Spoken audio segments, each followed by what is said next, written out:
नमस्कार। एक और टिप्पणी के साथ मैं अतुल चौरसिया। G20 सम्मेलन के सफल आयोजन के बाद प्रधानमंत्री ने मीडिया को सवालों का जवाब देने की बजाय उसे दर्शन देने का निर्णय किया। दर्शन कर दरबारी मीडिया कृत्य हुआ। सवालों का जवाब न देकर भी मस्त रहने का भरोसा प्रधानमंत्री को इसलिए है क्योंकि उन्हें पता है कि दरबारी मीडिया उनकी जेब में है। यह मीडिया उनसे सवाल करने की बजाय उनकी मिजाज पुरसी पसंद करता है। न्यूज लॉन्ड्री मीडिया को इस सरकारी चंगुल से बाहर निकालने का एक प्रयास है। न्यूज लॉन्ड्री को सब्सक्राइब कर आप हमारा सहारा बन सकते हैं और गर्व से कह सकते हैं मेरे खर्च पर आजाद हैं खबरें। और हाँ, इस वीडियो को लाइक करें, सब्सक्राइब करें और ज्यादा से ज्यादा लोगों को शेयर करें। चारों तरफ लाक्षागृह में हुए आयोजन की चर्चा थी। लेजर लाइट शो, दस्तरखान पर सजे भांति भांति के व्यंजन, मेहमानों की आमद रफ्त, बयानों की रेलमपेल थी। धृतराष्ट्र को पता था कि डंकापति ने हस्तिनापुर में बीते दिनों कुछ ऐतिहासिक कारनामा किया है। संजय की पोटली भी अनगिनत खबरों के बोझ से फटने को आ रही थी।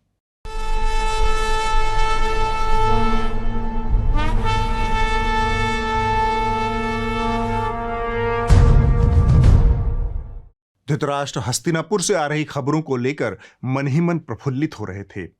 जो उनके मन में था वही वो संजय के मुख से पूरे दरबार को सुनाना चाहते थे। सो उन्होंने संजय की ओर विस्मयादि बोध से सिर घुमाया।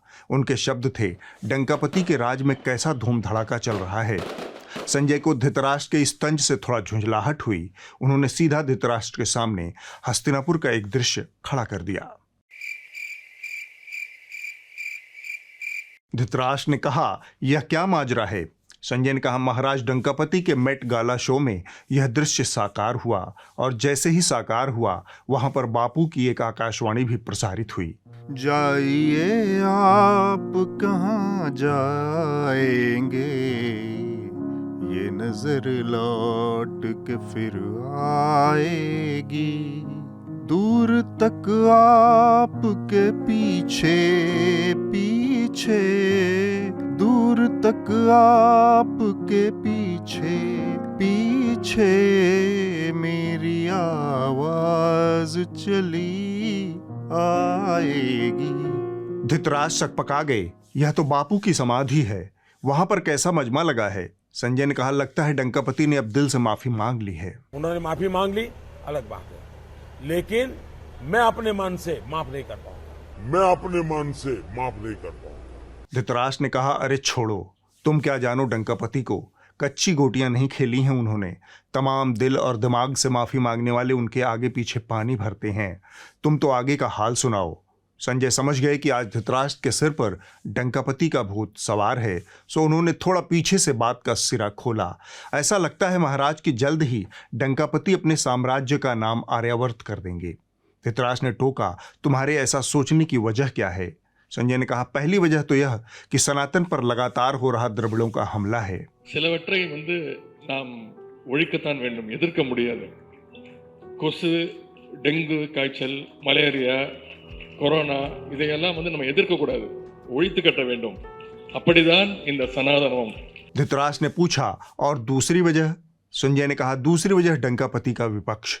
वह जब से इंडिया नाम लेकर आया है तब से डंकापति और उनके शागिर्द थोड़ा हड़बड़ाए हुए हैं। I.N.D.I.A alliance. संजय जारी रहे। इसी हड़बड़ाहट में डंकापति ने राष्ट्र का नाम भारत कर दिया है। देश का नाम भारत हो या इंडिया, इसको लेकर अब एक नई बहस छिड़ गई है। इस बहस की शुरुआत G20 सम्मेलन में शामिल होने वाले मेहमानों को राष्ट्रपति की तरफ से भेजे गए एक न्योते से हुई है। क्या नरेंद्र मोदी की सरकार अब संविधान से इंडिया शब्द हटा देगी? क्या अब हमारे देश का एक ही नाम होगा, भारत? इशारों में सवाल उठाए जा रहे हैं कि क्या बदलने वाला है देश का नाम? क्या भारत से हट जाएगा इंडिया?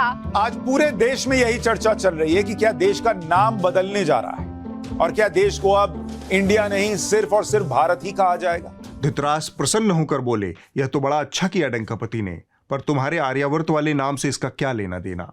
संजय बोले, यही तो चिंता है महाराज। डंकापति हर काम रिएक्शन में कर रहे हैं इन दिनों। विपक्ष ने इंडिया नाम रखा तो उन्होंने नाम बदलकर भारत कर दिया। अब विपक्ष अपना नाम बदलकर भारत रखने की सोच रहा है। ऐसे में डंकापति के सामने एक ही विकल्प शेष है, आर्यावर्त।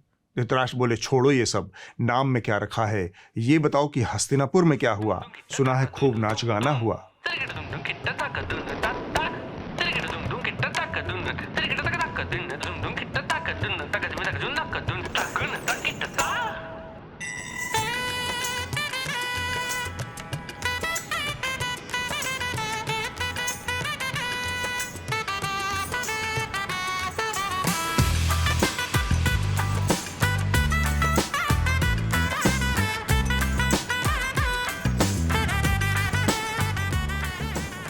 संजय बोले, बस पूछिए मत महाराज। नाच गाने का आलम यह रहा कि जैसे पूर्वी उत्तर प्रदेश और बिहार में नेताजी की पार्टियों में लौंडा नाच होता है, वैसे ही हवाई अड्डे पर मेहमानों के स्वागत में हमारी सांस्कृतिक धरोहर का प्रदर्शन किया गया। ओमान वाले राजा के सामने नाबालिग छोटी उम्र की लड़कियों ने सांस्कृतिक प्रदर्शन किया।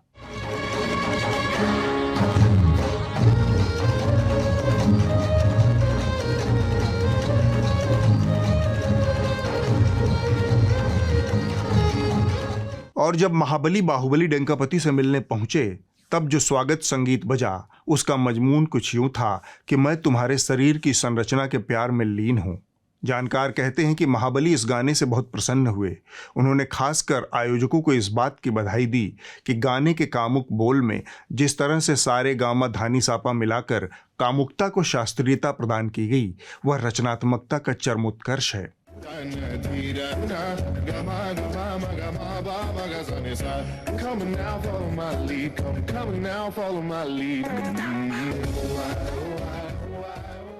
यह सुनकर धृतराष्ट्र ने पूछा, महाबली से बाहुबली डंकापति के मिलन ने क्या क्या गुल खिलाया? संजय ने कहा, इजाजत हो तो एक कहानी सुना दूं महाराज। धृतराष्ट्र ने कहा, सुनाओ। संजय ने सुनाना शुरू किया। महाबली राजा बाहुबली राजा के देश में घूमने के लिए आने वाला था। महाबली का पूरे विश्व में सिक्का चलता था, मगर बाहुबली उससे तू तड़ाक में बातें करता था। इससे महाबली और बाहुबली की गहरी मित्रता का पता चलता था। दौरे पर बाहुबली ने महाबली का बहुत ख्याल रखा। फुल प्रूफ प्लान बना।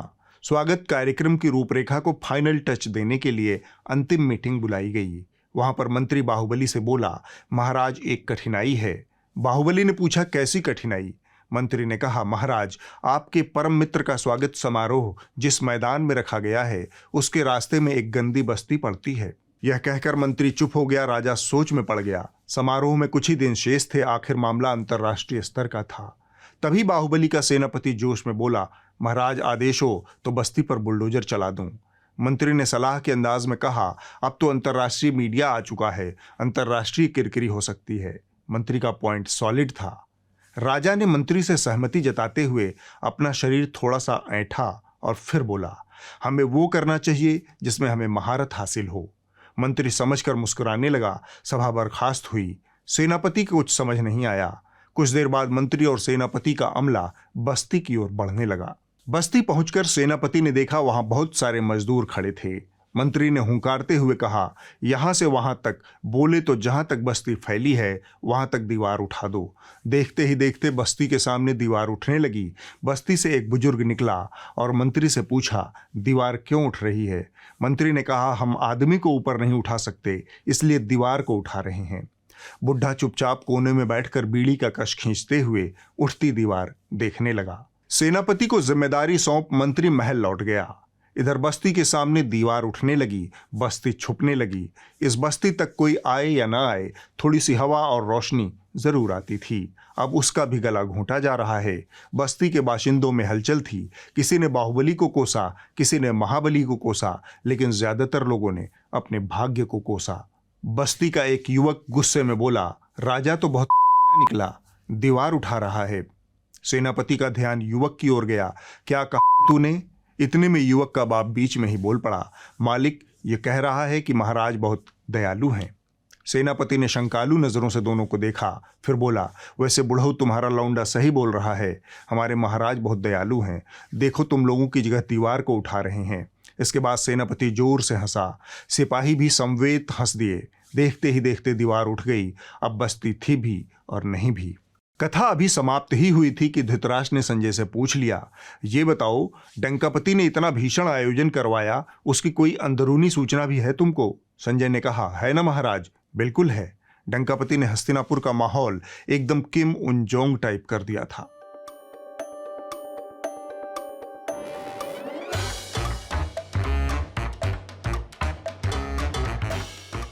धृतराष्ट्र ने इस उत्तर की विस्तार से व्याख्या की मांग रखी। तब संजय ने कहा, दरअसल हस्तिनापुर की सड़कें डंकापतिमय हो गई थी महाराज। लग ही नहीं रहा था कि उनकी सरकार में कोई और नेता भी है।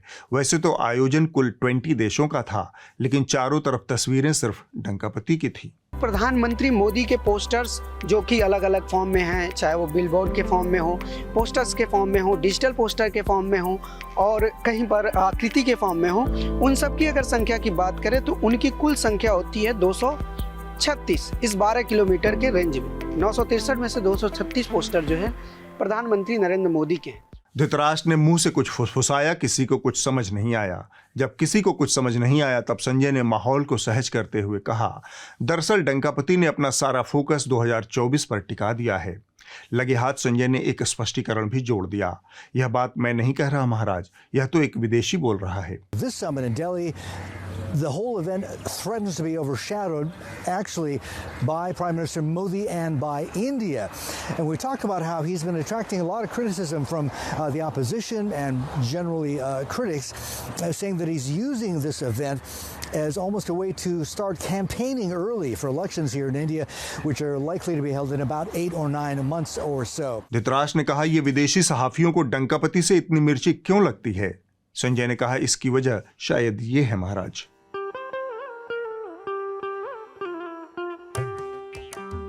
संजय जारी रहे, चाहे जो हो, डंकापति के लाक्षागृह में चकाचौंध पूरी थी। एकदम दरभंगा के डीजे चंदन के नाइट पार्टी वाला माहौल था। DJ DJ DJ DJ Ravi Khesari, Ravi Khesari. पूरे हस्तिनापुर को इसी डीजे नाइट वाले चकाचौंध में रंगा गया था महाराज। धृतराष्ट्र को कुछ शंका हुई कि संजय इस झालर मालर पर इतना जोर क्यों दे रहा है।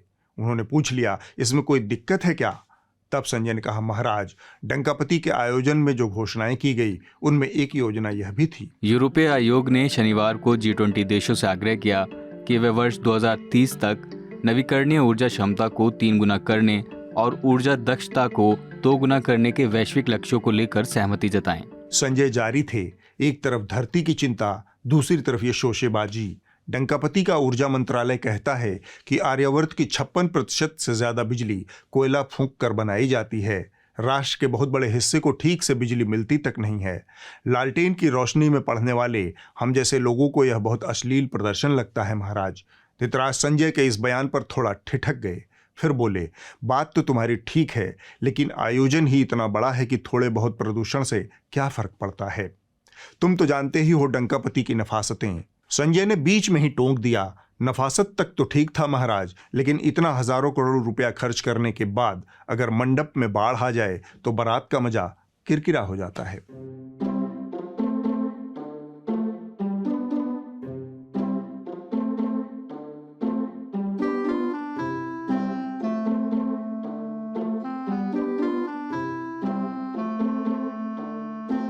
अब धृतराष्ट्र थोड़ा सतर्क हो गए। उन्होंने पूछ लिया, यह तो बहुत बुरा हुआ। संजय ने कहा, बिल्कुल महाराज, जिनके घरों में पानी मैसर नहीं होता उनके घरों को ढकने के चक्कर में डंकापति इतना बिजी हो गए कि अपने मंडप को पानी से बचाने की सुध ही नहीं रही। किरकिरी हो गई महाराज। यह सुनकर धृतराष्ट्र के अंदर बैठा सामंत बोल उठा, ऐसा नहीं है संजय, इंद्रदेव डंकापति की परीक्षा ले रहे हैं और तुम्हें तो पता ही है कि डंकापति का पूरा जीवन परीक्षा देने में गुजरा है। वो सिर्फ परीक्षा देते हैं, परिणाम की परवाह नहीं करते। संजय ने दबी जुबान में कुछ कहा। उनके कहे का मजमून यह था कि परिणाम की परवाह नहीं करते, इसीलिए डिग्री का मामला अभी तक फंसा हुआ है। इसके बाद संजय ने चट से अपनी आवाज ऊंची कर दी, और कुछ हो न हो महाराज, लेकिन डंकापति ने एक बार फिर से लॉकडाउन की याद दिला दी है।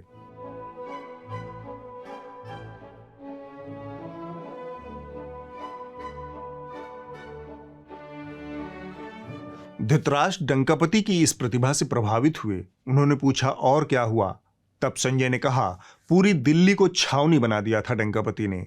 आलम ये कि वो हस्तिनापुर के प्रहरी जिनके नाक के नीचे बलवा हो गया, 50 से ज्यादा लोग मारे गए और उनसे संभाला न गया, उन प्रहरियों को पेड़ों और गमलों की सुरक्षा में लगा दिया गया। हस्तिनापुर की सुरक्षा में तैनात एक वरिष्ठ प्रहरी का यह बयान सुनिए।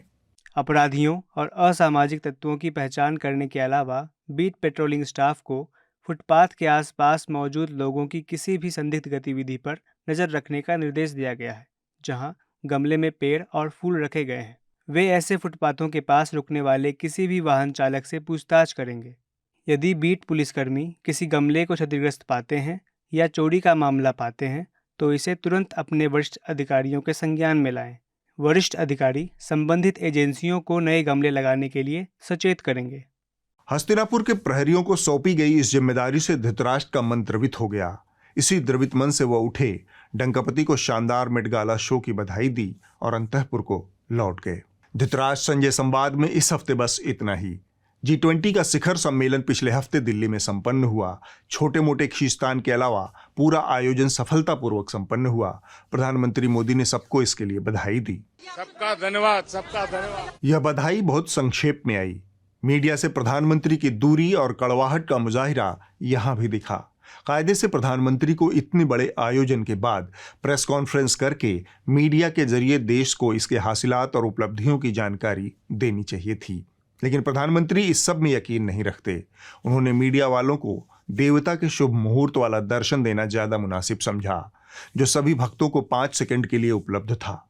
इसके बाद शुभ मुहूर्त की बेला खत्म हो गई। यहाँ पर हम देख पा रहे हैं प्रधानमंत्री नरेंद्र मोदी आते हुए, और वो तस्वीरें भी हमारे सामने होंगी। श्वेता, बिल्कुल करीब से ही मैं चाहूंगी, हिमांशु हमारे कैमरामैन वो तस्वीरें हमारे दर्शकों तक पहुंचाएंगे बिल्कुल करीब से। सुधीर, मैं चाहूंगी आप भी थोड़ा आगे आ जाएं। श्वेता, आमतौर पर क्या होता है, मीडिया को अवॉइड करते हुए चलते हैं जब नेता आते हैं, लेकिन प्रधानमंत्री धीरे धीरे आगे बढ़ रहे हैं सबसे मुलाकात। प्रधानमंत्री जी आपको बहुत बधाई। आप कुछ बोलेंगे प्रधानमंत्री जी? सबका धन्यवाद, सबका धन्यवाद। देवता के दर्शन पाकर धन्य हुए शिरोमणि ने यह पूछना या फिर बताना जरूरी नहीं समझा कि प्रधानमंत्री इतने बड़े आयोजन के बाद भी मीडिया से बात करने की बजाय दर्शन देकर कृतार्थ क्यों कर रही हैं। वो धन्यवाद देने के लिए ही आए थे, क्योंकि एक बहुत बड़ा इवेंट था और मीडिया ने इसको जो 24 घंटे कवरेज दिया, अंतर्राष्ट्रीय मीडिया, राष्ट्रीय मीडिया, इनको बहुत लंबा चलना है। बहुत जी जी जी बिल्कुल बहुत लंबा है, और ऐसा मीडिया सेंटर इतना बड़ा कभी होगा भी नहीं। यह बात तो ठीक है कि मोदी जी को अभी बहुत दूर तक जाना है, लेकिन मीडिया से इतनी दूरी ठीक नहीं। मीडिया से दुश्मनी इतनी गहरी कि अमेरिका समेत तमाम दीगर मुल्कों के राष्ट्राध्यक्ष भारत आए और बिना किसी प्रेस कॉन्फ्रेंस के लौट गए। किसी को मीडिया से बात करने की मनाही। भले ही मोदी जी ने प्रेस कॉन्फ्रेंस नहीं करने दिया, लेकिन अमेरिका के राष्ट्रपति के पेट में बोलने की अपच हो गई थी। सो उन्होंने अपने पायलट से कहा, जहां उतरने की जगह मिले वहीं पर उतर जाओ, बोलने की उल्टी आ रही है, पेट फटा जा रहा है। पायलट ने वियतनाम में जहाज उतार दिया। हनोई में प्रेस से बात हुई। बाइडेन ने अपने भड़ास निकाली, फिर आगे के लिए रुखसत हुए। And as I always do, I raise the importance of respecting human rights and the vital role of civil society and the free press have in building a strong and prosperous country with Mr. Modi. खैर, मोदी जी को इससे क्या ही फर्क पड़ता है। अब हम इस सफल आयोजन के दौरान जिन महत्वपूर्ण मुद्दों पर सभी देशों के बीच सहमति बनी, उस पर एक निगाह डाल लेते हैं। इस आयोजन की सबसे बड़ी सफलता रही यूक्रेन रूस संघर्ष पर एक साझा बयान। यह मुद्दा पश्चिमी देशों और रूस के बीच टकराव की बड़ी वजह था और भारत के सामने इसके बीच से रास्ता निकालने की चुनौती थी। भारत ने यह काम बहुत शानदार ढंग से अंजाम दिया। अंतिम घोषणा में रूस ने भी खुद को विजेता बताया और पश्चिमी देशों ने भी खुद को विजेता बताया। यह भारत की बड़ी कूटनीतिक कामयाबी है। भारत की दूसरी सफलता रही भारत मध्य पूर्व के रास्ते यूरोप तक एक साझा आर्थिक कॉरिडोर का निर्माण। प्रधानमंत्री नरेंद्र मोदी ने इस कॉरिडोर योजना का घोषणा करते हुए कहा कि जल्द ही इस पर काम शुरू होगा। इसे आधुनिक युग का नया स्पाइस रूट बताया जा रहा है। राजनयिक हलकों में इसे चीन के बेल्ट एंड रोड इनिशिएटिव का बहुत महत्वपूर्ण विकल्प बताया जा रहा है। इसी तरह भारत में हुए G20 सम्मेलन की एक और उपलब्धि यह रही कि अब से यह G20 की बजाय G21 हो जाएगा, क्योंकि अब इसमें अफ्रीकी यूनियन को भी शामिल कर लिया गया है। इसकी घोषणा प्रधानमंत्री ने की।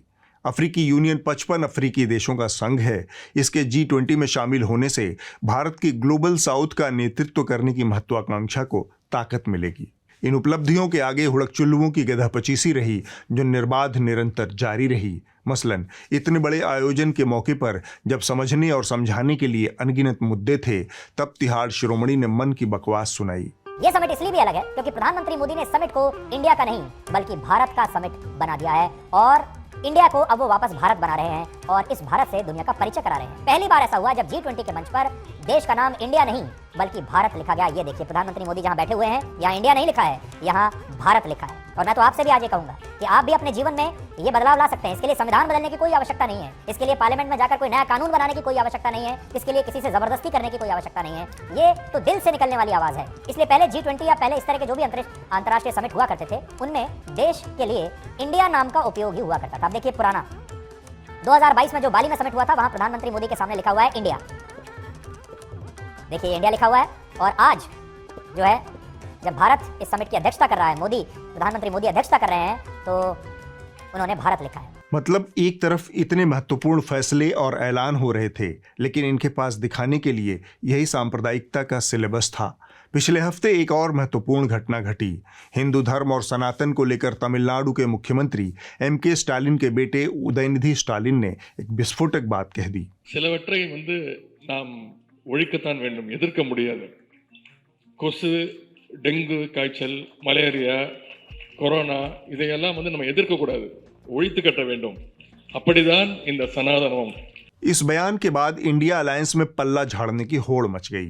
बाद में उदयनिधि ने भी अपने बयान पर सफाई जारी कर कहा कि उनका बयान धर्म को समाप्त करने का नहीं, बल्कि उसमें व्याप्त बुराइयों को खत्म करने का था।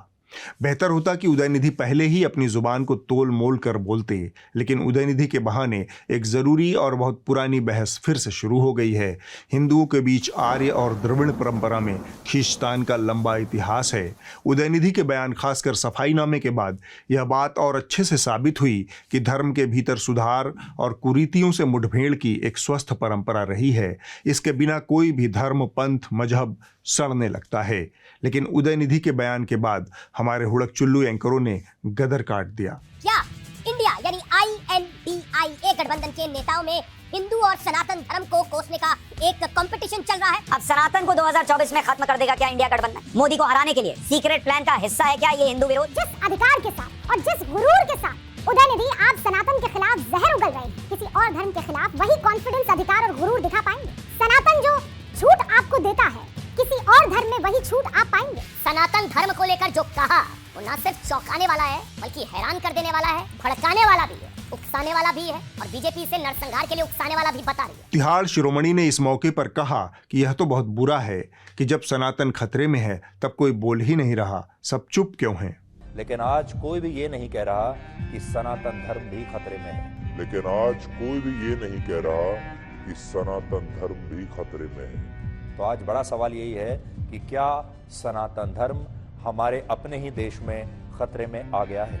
अब इन्हें भी याद दिलाने की जरूरत है कि ये स्वयं हमेशा सिर्फ इसी विषय पर ज्ञान देते रहते हैं कि कैसे सनातन खतरे में है। आज धर्मनिरपेक्षता की सारी जिम्मेदारी हिंदुओं पर डाल दी गई है, और आज हिंदुओं के लिए धर्मनिरपेक्ष रहकर ऐसे मुद्दों पर भारत के मुसलमानों का समर्थन करना जरूरी माना जाता है, जबकि हमारे देश के बहुत सारे लोग हिंदुओं की हत्याओं पर कुछ नहीं कहते। और ये वाकई एक धर्म युद्ध बन चुका है। और कैसे, आज हम आपको समझाएंगे। इसमें एक तरफ दुनिया के 190 करोड़ मुसलमान हैं जो बिल्कुल एकजुट हैं, चाहे वो किसी भी देश में रहते हो, दुनिया के किसी भी कोने में रहते हो, उनका धर्म उन्हें एक साथ इकट्ठा करता है। और दूसरी तरफ भारत में रहने वाले 100 करोड़ हिंदू हैं जो बिल्कुल खंडित हैं। अगर आप पूरे भारत पर नजर डालेंगे तो आपको समझ में आएगा कि पूरे भारत में ही हिंदुओं की आबादी कम हो रही है। नक्शे में जहां जहां आपको नीला रंग दिख रहा है, वहां वहां हिंदुओं की आबादी कम हो रही है। और जहां गहरा नीला रंग है, कश्मीर में हिंदुओं की चुन चुनकर हत्या होती है, तो नेपाल और बांग्लादेश में रहने वाले हिंदू इस पर कोई विरोध प्रदर्शन नहीं करते। वहां की तो बात छोड़िए, हमारे देश में रहने वाले हिंदू भी नहीं करते। शायद शिरोमणि को चिंता इस बात की हो कि कोई भी उनका साथ क्यों नहीं दे रहा। इधर सनातन पर मसला आया तो सस्ता वाला शिरोमणि सस्ती वाली शायरी की दुकान खोलकर बैठ गया। कि सनातन के खात्मे की बात करना, सफाई की बात करना हिंदुओं के नरसंहार के लिए उकसाए जाने जैसा है। हिंदुओं से हेट, सनातन टारगेट। वोट बैंक की मजबूरी, सनातन को गाली है जरूरी, उनकी मजबूरी हो सकती है। तुष्टीकरण की मजबूरी, सनातन पर अटैक है जरूरी। सनातन विरोधी प्रोपेगेंडा, इंडिया का एजेंडा। सनातन पर प्रहार प्रचंड, भारत देगा दंड। सनातन विरोधी प्रोपेगेंडा है, वही इंडिया गठबंधन का असली एजेंडा है। सस्ती शायरी की इस खुशनुमा महफिल में एक शेर मैं भी अर्ज करना चाहता हूँ, गौर फरमाइए। कि चिचिंडे का पेड़ है, गौर फरमाइएगा, कि चिचिंडे का पेड़ है किसी चंदन से कम नहीं, और नफरत का पेड़ हमारा अमन किसी भूसंडे से कम नहीं। शायरी साभार भुसंडारेडियो.com। अब आप लोग इस हफ्ते की रिपोर्ट देख लीजिए। जो कही जा रही थी बातें कि अंदर में भी सोशल डिस्टेंसिंग का ख्याल रखा जाएगा। ट्रेनें तो खुल दी हैं, लेकिन कैसे? इस हफ्ते कोई विशेष रिपोर्ट नहीं, बल्कि एक बयान सुनिए। राष्ट्रीय स्वयंसेवक संघ के सरसंघचालक मोहन भागवत ने कहा कि जब तक समाज में भेदभाव है तब तक आरक्षण जारी रहना चाहिए। संघ इसके लिए पूरी तरह से तैयार है। उन्होंने एक कार्यक्रम में कहा कि भेदभाव भले ही नजर नहीं आता, लेकिन आज भी यह समाज में व्याप्त है। यह बयान इसलिए भी महत्वपूर्ण है कि समाज के सवर्ण तबके में आरक्षण को लेकर नासमझी और अज्ञानता का भीषण प्रकोप फैला हुआ है। उन लोगों को संघ प्रमुख का यह बयान सुनना और समझना चाहिए। देश में सामाजिक विषमता का इतिहास रहा है और हमने अपने ही समाज के बंधुओं को सामाजिक व्यवस्था के तहत पीछे रखा। उनका जीना पशु समान हो गया तो हमने चिंता नहीं की, परंतु तब शुरू हो गया और धीरे धीरे बहुत विकट स्थिति में पहुंचा। उनको अपने बराबरी में लाने तक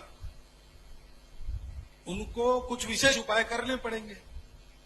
घर में अगर हम सब लोग हैं, दूध कम आता है, सबको दूध नहीं मिलता, लेकिन जो बीमार है उसको मिलता है, तो ऐसा हम कहते नहीं कि उसको क्यों दे रहे। संविधान सम्मत जितना आरक्षण है उसको हम संघ के लोग तो पूरा समर्थन देते हैं। हमको ये देखना चाहिए कि इन बंधुओं को बराबरी में लाने में अपना योगदान होना चाहिए। आज दिखता नहीं है, लेकिन वो भेदभाव अभी भी है। सम्मान की बात है, केवल आर्थिक बराबरी की बात नहीं। अगले हफ्ते होगी एक और टिप्पणी। नमस्कार।